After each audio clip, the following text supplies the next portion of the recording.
All right, welcome back to Blue by the Numbers. I'm Tanner, joined by my co-host Brian.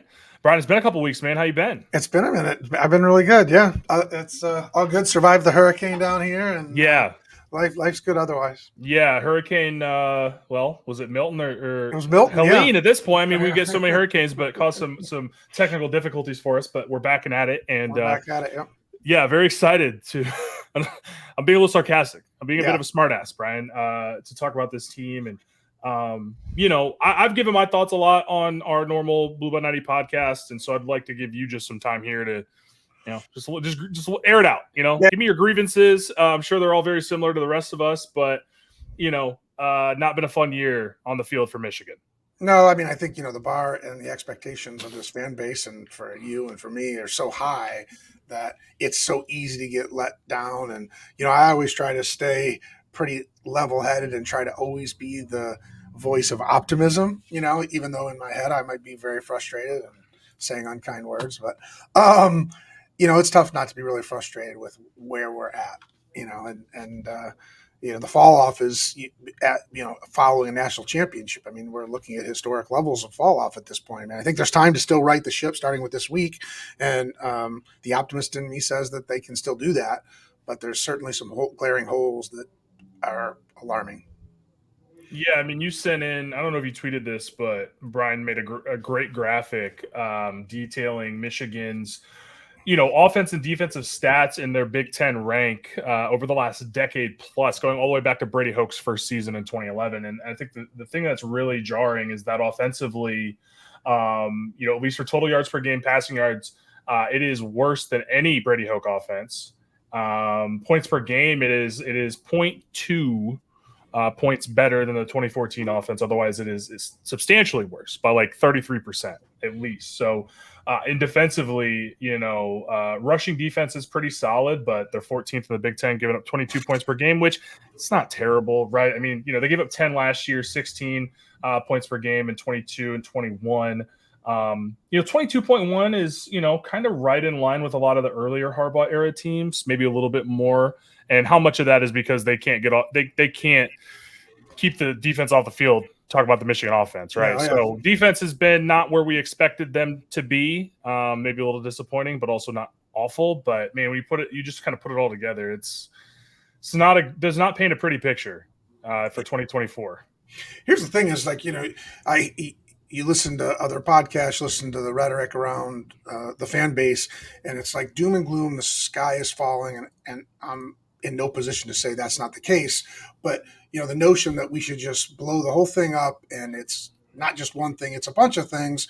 I posed the question to some of my buddies and some of my some of the groups that I'm in: is if you could change one thing, and I gave them some options of what those one things are. One, and you can only choose one, which one improves the team the most. One, bring Harbaugh back as the head coach with the current staff. Replace Wink with Jesse Minter, right? Everything else the same. Bring JJ back. Everything else the same. Bring back Zinter and Barnhart. Pick two linemen. Bring them back. Bring back Mikey Senior and Josh Wallace. Bring them back. If you can only choose one of those, five options that would improve where this team sits today, is there one that's clear? I know immediately for me, the one comes to mind quicker than the others. But I mean, there's two for me that come to mind, and it's JJ McCarthy and it's Jim Harbaugh. Yeah.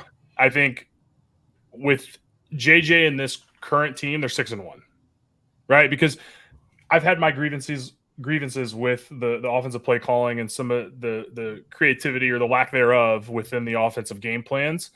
I think, they're extremely limited.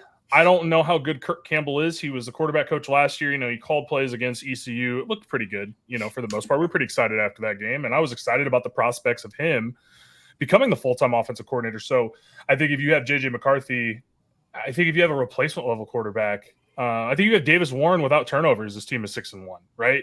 And so, yeah, I think the quarterback play has really killed this offense.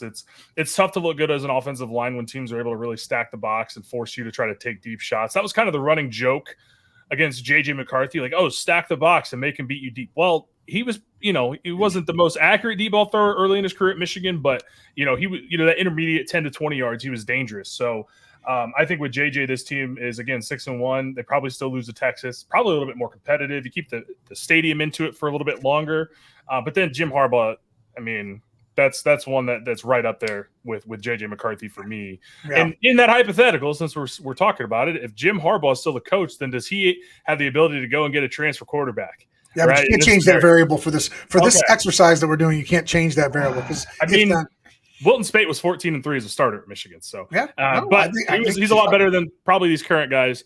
I still, it's funny. I had this conversation. I think the worst thing to happen to this team was Davis Warren throwing 3 interceptions. I think he's probably, as the coaches decided coming out of fall camp, the most capable guy on the roster, has a lot more room to grow than a 7th-year quarterback who's 25 years old. Yeah, he made some mistakes early. I feel like I don't know. It's really tough because of the optics surrounding it, but everybody already, has everything that they've had to say about this program at this point. So why not go back to Davis Warren? What do you think they should do? It's a good segue. What do you think they should do at the quarterback position? Because you've already gone through 3, and the third option doesn't look any better than the second option, and the first option is looking a little bit more enticing, even with the turnover issues. Based on what we've seen, right? 6 games, 7 games, what we've seen, Davis Warren looks like the best quarterback to me. But you can't take away the interceptions. The interceptions are so critical. Absolutely. And so, can he fix it? And so you have to trust, regardless of what degree of competency you think Sharon Moore and Kurt Campbell have, you have to trust that they're seeing them, for 4 or 5 days practicing who's more comfortable, who's moving the chains, who's making good decisions. You have to trust that they're going to make the right decision, and we're not there. We can't see that. We've heard from, Tyler Morris did an interview this week. We've heard from several players that the versions of these quarterbacks that they're seeing in practice don't resemble the quarterbacks that they see on game day. So, I'm torn. I like Davis Warren. I think he throws the best ball. I think he's the most accurate, but you can't take away the interceptions. Part of me thinks, I tweeted out and sent to you early in that Illinois game, like, stop being cute. Just line up, give the ball to Khalil Mullins, and let's just see what happens, right? Like, let's just see what happens. Run down the throat. We put our defense in better situations because we have more ball control. So part of me thinks not that the best quarterback, but the best thing for this team was for them to roll out Alex Orji. And just not even try to pretend to take deep shots. Just line up, we'll run it, and if we have to punt 8, 9 times, so be it. But I don't know. I as it pertains to this week in the quarterback decision, I'm gonna rely on the guys that see him 4 or 5 days in practice. Yeah, I'm with you, and I just it's easy to go back and look with hindsight, but. What does it look like if Davis Warren is given the opportunity to make mistakes and grow, right? Because when the prospect of putting in Alex Orji comes with the idea that you're going to build the offense or at least build a game plan with a few plays that are centered around his strength, which is being an in-between the tackle runner because he's 230 pounds and he runs like a 4.5 40 and he's a big athletic kid. And they just never really did that. And so it was kind of the same offense with a guy who couldn't throw the ball. Now, to his credit, I don't think he turned it over. Right. That's what I'm saying. Right. So, but at the same time, you have no threat of a downfield passing attack. And in the Illinois game and in the Washington game, I thought there were times that guys got open, right? How many times was Colson Loveland open and Tuttle missed him? And Amarion Walker might have been able to score in that first play if he puts the ball out in front of him, right? He beats his guy off the line. I mean, you got to place a really good ball there, kind of on his outside shoulder and let him run under it. But these guys are getting open, and I initially thought, man, these receivers just maybe aren't that good. I think it's a combination of everything, right? Because, in this game against Illinois, I thought the offensive line held up a lot better. I thought Tuttle held onto the ball forever, couldn't find guys, made mistakes. He was very fortunate that there was a defensive holding on the other side of the field that was completely unrelated to the interception that he threw. The one to Colston at the end, I mean, just absolutely brutal. And he kills any chance you have of trying to get into that game. The fumble issues, that's 2 fumbles in, 6 quarters of action. And so, if you're going to have these turnovers, I'd rather let the young kid rip it, right? And you talk about Davis Warren, he's a 4th-year guy, yes, but he's very young in his football age because he did not get to play his senior year due to COVID. He has not had a ton of game reps at Michigan after being benched. And, again, we're biased here. We've had Davis on the show. I've met Davis. He's a fantastic young man. He's a really good kid.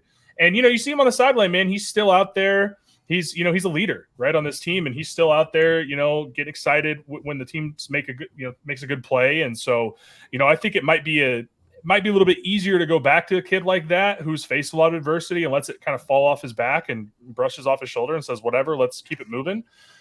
But yeah, it's not a great look all around for all the kind of shuffling that Michigan's doing. Not only just at the quarterback, there's a lot of movement on the offensive line. Obviously, Hinton was hurt, and so maybe that adjusted some things they're thinking, at least for the offensive line. But I don't know, man. I mean, we used to come on this show and just be like, "Hey, look at Blake Corum with a 99 rating to PFF," and so and be really critical of the one guy that had a tough game. Exactly, and it was nitpicky as hell. And now it's coming in here, and it's like, I can maybe point to a few guys that are playing really good football, but otherwise it's pretty mediocre, and maybe mediocrity is a kind way to put it, unfortunately. So, well, I think, we go back to the Davis Warren thing, because the quarterback issue appears to be the biggest issue. And the question I asked earlier is at JJ's and Harbaugh, these other scenarios, and I would be a JJ advocate because I think quarterback would solve a lot of issues. But the scenario of the quarterback changing really begs the question: is if Harbaugh was there, he sticks with his guys. And so would he have had such a quick trigger? Harbaugh's always had the ton of faith in himself to fix those issues. And so if Harbaugh's here and Warren throws those 3 picks, is he as quick to go to Orgy? I don't think he is. No. I think he believes in his own evaluation, trusts in what his eyes and everything he saw him, and not be so quick to respond to the mob of, because I think a lot of fan bases like, let's go to Orgy, because all we heard in practice is that, shades of the Joe Milton days, like that he's got this great arm and he's all of a sudden turned into, I don't know, whatever version of a good passer he could be. And I think if Harbaugh's still here, Davis Warren probably runs the string out. You know what I mean? Like, I think, right. And who knows what happens, but yeah. No, I think the one thing I would is, again, being the optimist, I think there's been a lot of guys playing some really good football. It just gets lost in all the frustration of all the bad stuff, I think defensively there's a lot more guys that are playing well. Mm-hmm. I think offensively, Kalel, has had moments and has been a really good player for Michigan. Maybe he doesn't have the opportunity to shine all the time because defenses are able to have 10 guys within 10 yards of the line of scrimmage. Colson Loveland obviously is making plays. He had that huge catch on a long 4th down, and he's open on that corner route that Tuttle misses on, and Amarion Walker has gotten open, and Samaj has made some plays, but I think defensively is probably where you're going to find more of those guys. I think Josiah Stewart is really continuing to shoot up the draft boards. I mean, he's maybe my favorite guy on this team to watch. Very, very deserving guy to wear number 0. I was thinking the same thing, yeah. Mason Graham and Kenneth Grant, I think we maybe take them for granted a little bit as far as how good they are, and none of these issues are on the defensive line, in my opinion. I think they're playing the best. I think you're seeing development from a guy like TJ Guy, who I think is kind of turning some heads. I think he's going to be a productive football player at Michigan next year, continue to make some plays this year. I'm still excited. I mean, they make some mistakes, but I'm excited from what I see from Trey Pierce, and some of these younger guys. Cameron Brandt can be a ball player for Michigan. It's like Jekyll and Hyde in the secondary, though, Brian. I mean, Jair Hill looks like an all-pro one play, and then it's back to the basics the other, and it's a struggle. But you can see the potential with a lot of these guys on this team. So they're going to need that because they're going to lose their best player, like whatever number of their best players. I don't know what it would be, top 5, top 7. They're all gone. Yeah, and we're losing. So it's like you want to see some improvement from these sophomores. From some of these freshmen that are getting into the game, that are guys that are potentially going to come back and be here next year. But yeah, I don't know, man. And then, just thinking about it, kind of, all over the place with this podcast, but special teams, I just, Zavada has been really good, but it's like, how much is a special teams coach impacting that? Doman hasn't been great, but again, how much is the special teams coach, does he have to do with that? Doman's been terrible. Yeah, which last year watching him, I mean, the ball would go, 100 yards into the air and it'd go 70 yards downfield. I was like, this guy's amazing.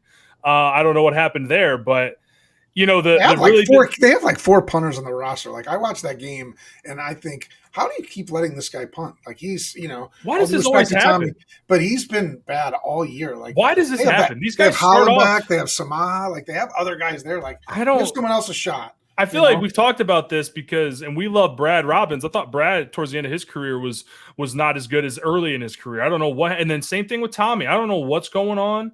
I don't know. It's interesting because this is like the second time in a row that this has happened. But yeah, I mean, for a team that is what is Michigan 15th out of 18 teams in the Big Ten in scoring, you need to play field position. You cannot have teams flip the field on you, and then you cannot, when you get off the field, give up 40 yards on a fake punt to a guy who runs a 4.8 40. That was maybe the most mad I've been this season, Brian. There's no situational awareness in that moment for whatever reason. Maybe it just comes with being a first-time head coach, but when you have a fully dedicated special teams coach who does nothing else, a little protrude by that one, Brian. I was a little peeved. Yeah, I think you and everyone else that. Yeah, I'm not special. Yeah. I'm not special on that one, but I was pissed. No, right. I was mad. Yeah. I think I think that the real question is there's two questions for me. One, what's the goal of the rest of the season? Right? Like what's the real focus of the rest of the season? Like the Big Ten titles off the table, playoffs are off the table. Right now, if you look at bowl game projections, it's like, do we want to go to the Tax Slayer Bowl or the Gasparilla Bowl? And I'm not making the Guaranteed Rate Bowl. Like those are our bowl projections right now. So question one, what's the real goal for the rest of the year? Like what are we trying to accomplish for the rest of the year? We heard Colson Lovin, right? Yeah. Wreck other teams, seasons. Just wreck other teams, right. I'm down with that. Right, I'm down with that, but like in terms of development and long term, like what can we do for the balance of this season to not have two back-to-back seasons? Like in so many sports they say don't let one, like in golf, don't let one bad golf shot cost you another bad shot. Don't have one loss turn into two losses. Like what can we do with the rest of this year to not make one bad season be two bad seasons? Right. That's question. That's not a bad thing. Spend some money. That's question one, and then question two is like what is there to be excited about? What is there things to be really scared about the future of how things sit with Michigan football right now? Yeah, and I think with college football, with college football especially, even more so than the NFL, because the NFL, right, it's parity-driven league, so you have a bad season, hey, we'll get some draft picks, right? In college, it's like perception is everything from 17-year-olds especially, right? And obviously you have the transfer portal, but even those guys who are 19, 20, 21, like, perception matters to them and where they're going to win and get to the NFL. So I think in college, I think it's so much easier to get on the ledge because it's like, oh God, what does this mean for recruiting? What does this mean for future commits? Right? Like you kind of play at this doomsday scenario. Now, at the end of the day, it is Michigan, for God's sakes. They are going to be okay. They are going to get elite talent most of the time, right? They're going to get top 247 kids in their recruiting classes.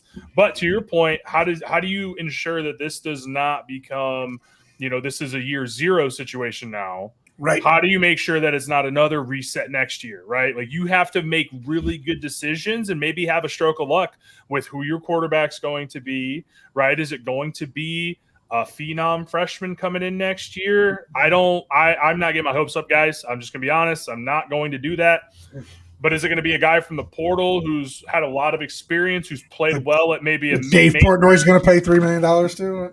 I mean, honestly, at this point, maybe this is a good thing that it opens up some of the pocketbooks for some of these folks that Michigan needs to continue to stay competitive in this space with the ever-changing landscape of college football.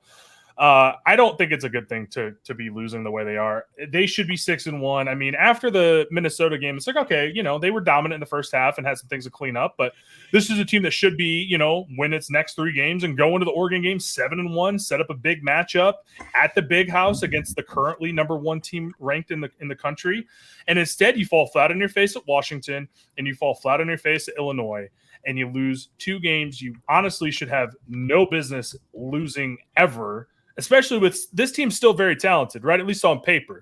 I mean, we've seen a lot of these guys and what they can do. They've made big plays last year and the year before. Like, there's a lot of talent on this team. And so no doubt. I think that's the most frustrating thing for me is, this defense should be really, really good.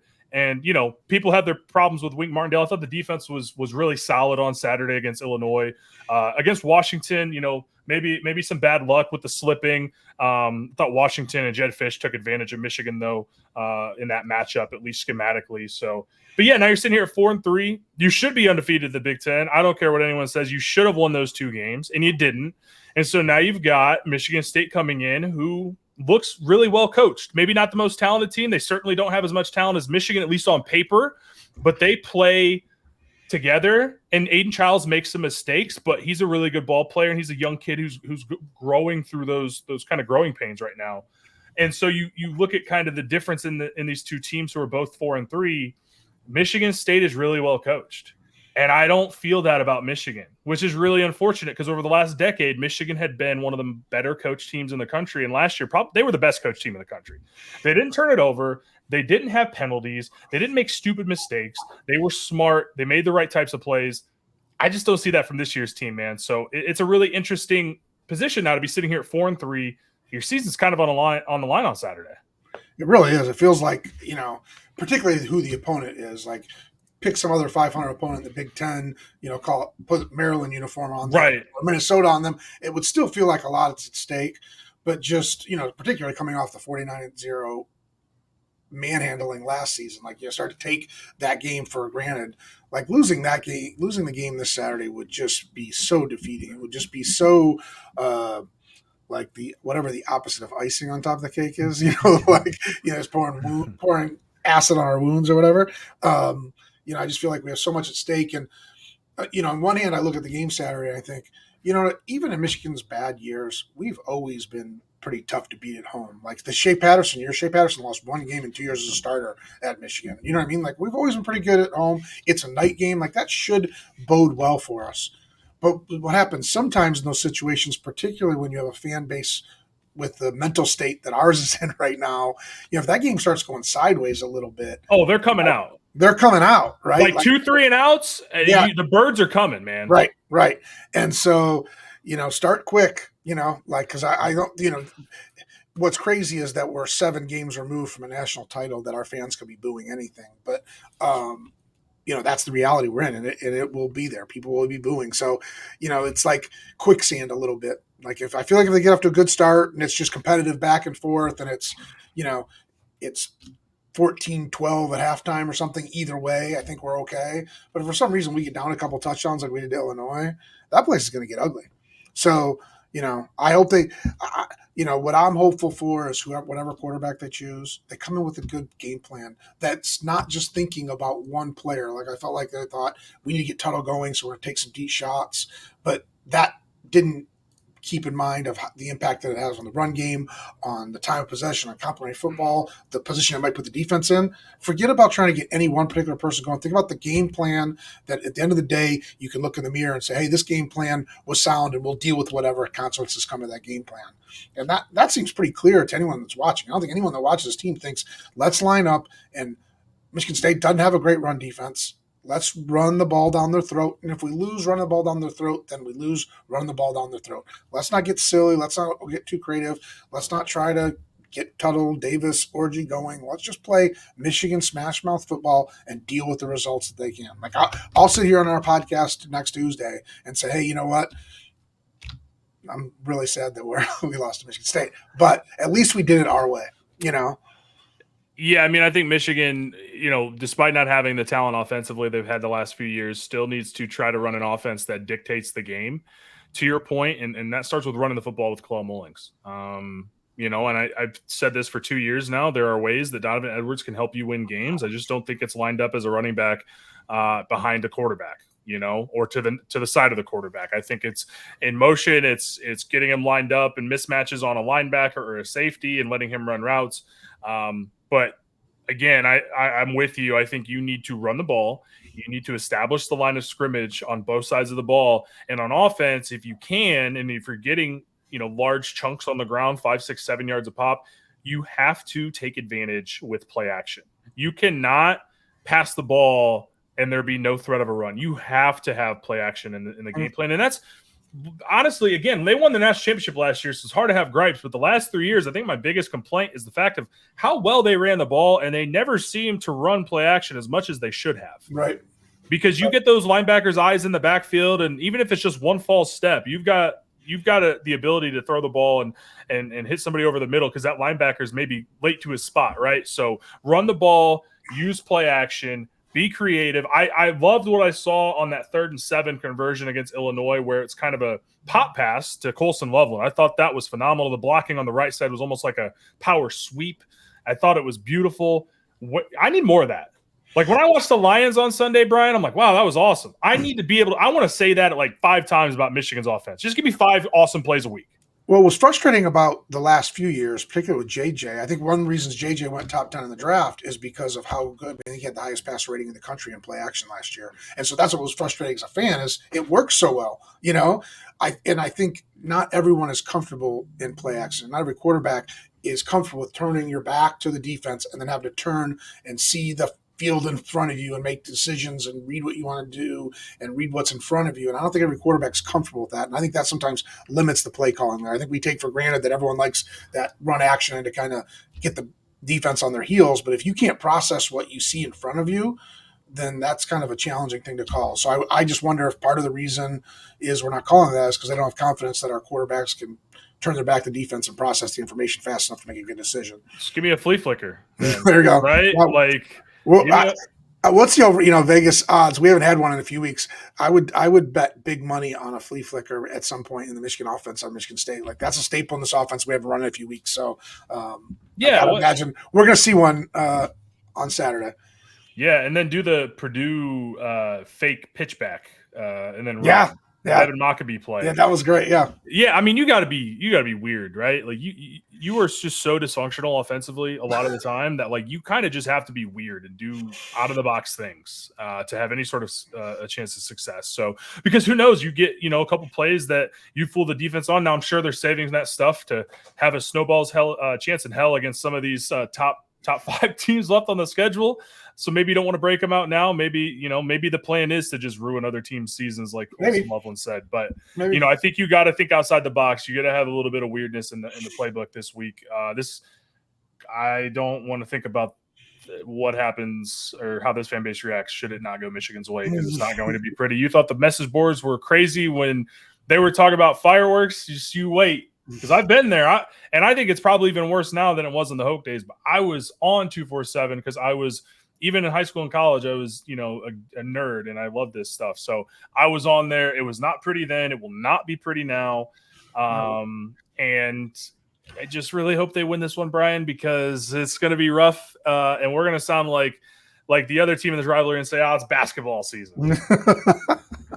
Well, the optimist in me thinks they're going to come in and take care of business and protect their home field and, make us all really happy and proud. But I hope so, man. Trend line.